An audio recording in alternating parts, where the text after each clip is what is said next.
Saudara-saudariku yang terkasih, hari ini Sabtu 12 April 2025. Saya Romo Siga dari Paroki Santo Yusuf, Surabaya.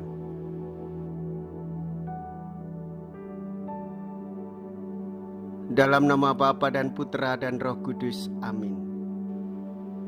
Injil Yohanes melukiskan sikap orang-orang melawan Yesus dari Nazaret. Mulailah terdengar kata-kata nubuat, lebih baik seorang saja mati demi rakyat daripada seluruh rakyat binasa. Yesus akan mati untuk mengumpulkan dan mempersatukan anak-anak Allah yang tercerai-berai. Mea culpa, mea culpa, mea maxima culpa.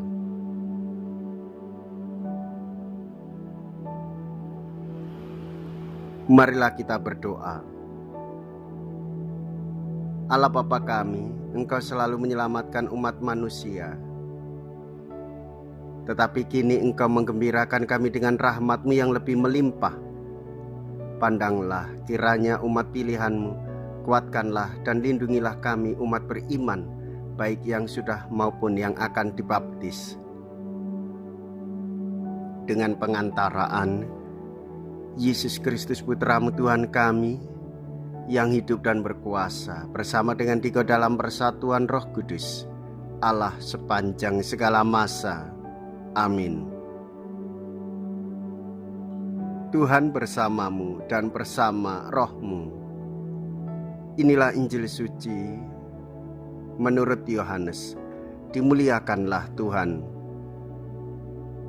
Yohanes bab 11 ayat 45 sampai dengan ayat 56.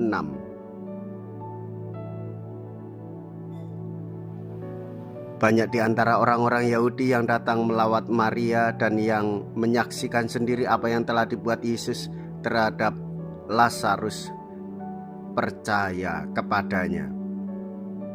Tetapi ada juga yang pergi kepada orang-orang Farisi dan menceritakan kepada mereka apa yang telah dibuat Yesus itu.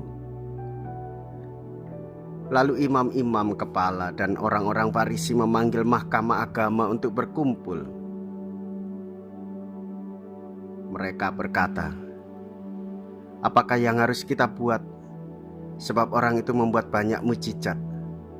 Apabila kita biarkan dia, maka semua orang akan percaya kepadanya.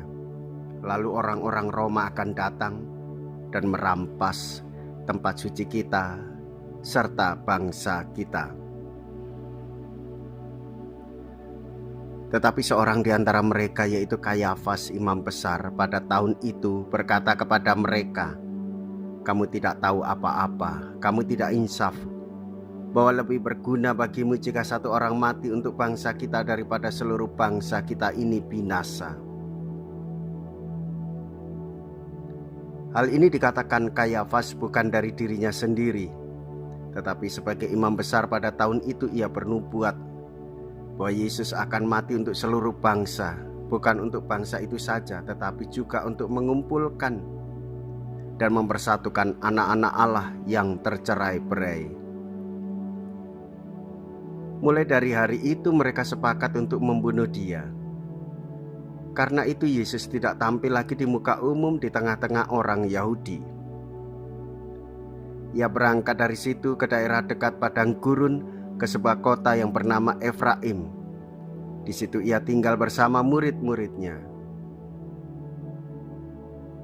Waktu itu hari raya Paskah, orang Yahudi sudah dekat dan banyak orang dari negeri itu berangkat ke Yerusalem untuk menyucikan diri sebelum Paskah itu. Mereka mencari Yesus dan sambil berdiri di bait Allah, mereka berkata seorang kepada yang lain, "Bagaimana pendapatmu? Akan datang jugakah ia ke pesta?"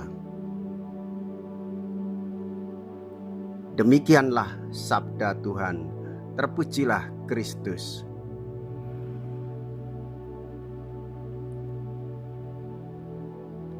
Saudara-saudariku yang terkasih, kematian Kristus akan berlaku bukan hanya untuk Israel, melainkan untuk semua anak Allah. Kristus diutus untuk menyelamatkan dunia melalui kematiannya. Hal itu menuntut bahwa Israel akan membunuh dia. Dikatakan demikian.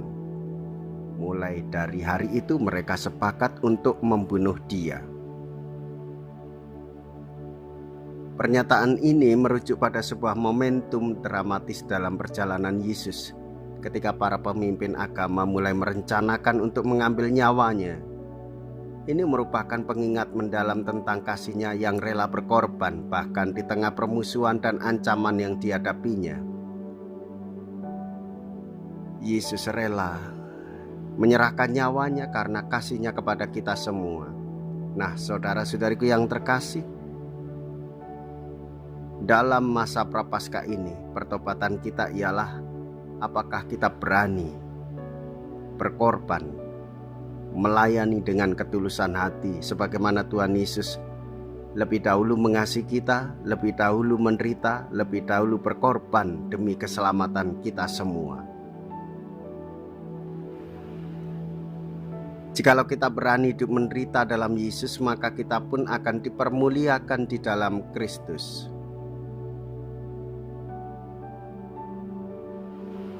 Terpujilah nama Yesus, Bunda Maria dan Santo Yosef untuk selama-lamanya. Marilah kita berdoa. Allah Bapa Maha Mulia, kami telah menyambut tubuh dan darah Putra-Mu.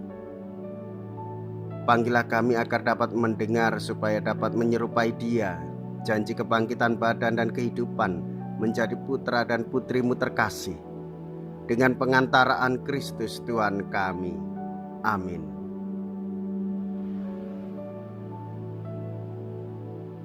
Tuhan beserta kita, sekarang dan selama-lamanya. Semoga Allah yang Maha Kuasa memberkati saudara sekalian, Bapa dan Putra dan Roh Kudus. Amin. Saudara-saudariku yang terkasih, pergilah. Ibadah sabda sudah selesai. Syukur kepada Allah.